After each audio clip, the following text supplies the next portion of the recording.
हमारे साथ उत्तराखंड के पूर्व मुख्यमंत्री निशंक जी मौजूद हैं। निशंक जी, अभी आपने एक प्रेस वार्ता का आयोजन किया था और मोदी सरकार और धामी सरकार के कुछ कार्यों को जनता के समक्ष रखा था। क्या वो कार्य हैं? आप किन किन बिंदुओं को आपने? कुछ नहीं, इतने कार्य हैं कि उसको तो दो दिन भी लगेंगे तो भी कार्य नहीं गिना सकते।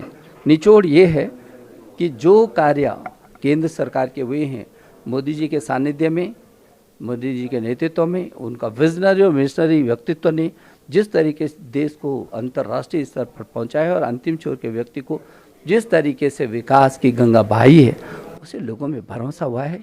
हमारी राज्य सरकार ने भी बहुत तेज़ी से काम किया है और इसलिए डबल इंजन की जो सरकार है उसने लोगों में ये भरोसा दिला दिया है कि अब की बार मोदी सरकार और अब की बार 400 पार। आप पूर्व मुख्यमंत्री रहे हैं और हरिद्वार की अगर मैं बात करूं तो भौकाल रहा है आपका वहां पर। क्या कुछ रहा वहां पर? त्रिवेंद्र जी को लाना पड़ा? नहीं, लाना पड़ा क्या, कहीं से थोड़ी लाई। त्रिवेंद्र जी भारतीय जनता पार्टी के हमारे पूर्व मुख्यमंत्री हैं, भारतीय जनता पार्टी के पुराने संगठन के कर्ता हैं। तो इस समय वो वहाँ से लड़ रहे हैं।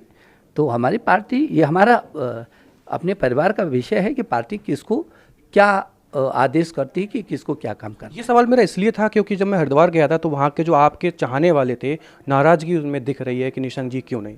मेरे चाहने वाले हरिद्वारी क्यों, पूरे उत्तराखंड में है और मेरे चाहने वाले तो देश के कोने कोने में। लेकिन हाँ, हरिद्वार क्योंकि 10 वर्ष का कार्यकाल मेरा एज ए सांसद रहा है तो लोगों की व्यक्तिगत आत्मीयता भी होती है, जुड़ाव होता है। आप 10 घंटे किसी के साथ रहते हैं तो तभी आत्मीयता हो जाती है, व्यक्तिगत लगाव होता है।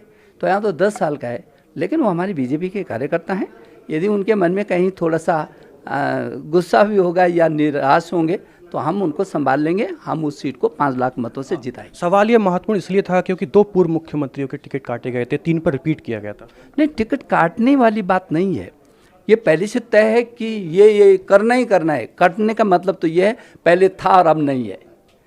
हर वर्ष, हर 5 वर्ष में ये टिकट नहीं दिए जाते हैं तो किसी का टिकट नहीं कटा है।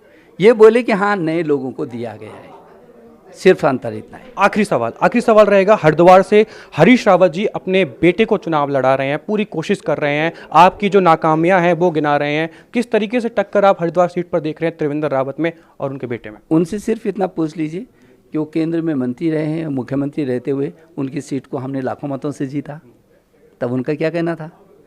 फिर 2019 में भी हमने लगभग 3 लाख मतों से जीता, तब उनका क्या कहना है। कोई जवाब दे नहीं सकते। इसलिए लाखों मतों से हमको ही जीतना है। वो क्या कहें और क्या नहीं कहें उससे कोई फर्क, जनता उनकी बातों पर बहुत ज़्यादा विश्वास नहीं करेगी। बहुत बहुत धन्यवाद हमसे बात करने के लिए। तो ये थे हमारे साथ उत्तराखंड के पूर्व मुख्यमंत्री निशंक जी। वीडियो जर्नलिस्ट विवेक के साथ आयुष चौधरी, देवभूमि इनसाइडर। डाउनलोड करें देवभूमि इनसाइडर।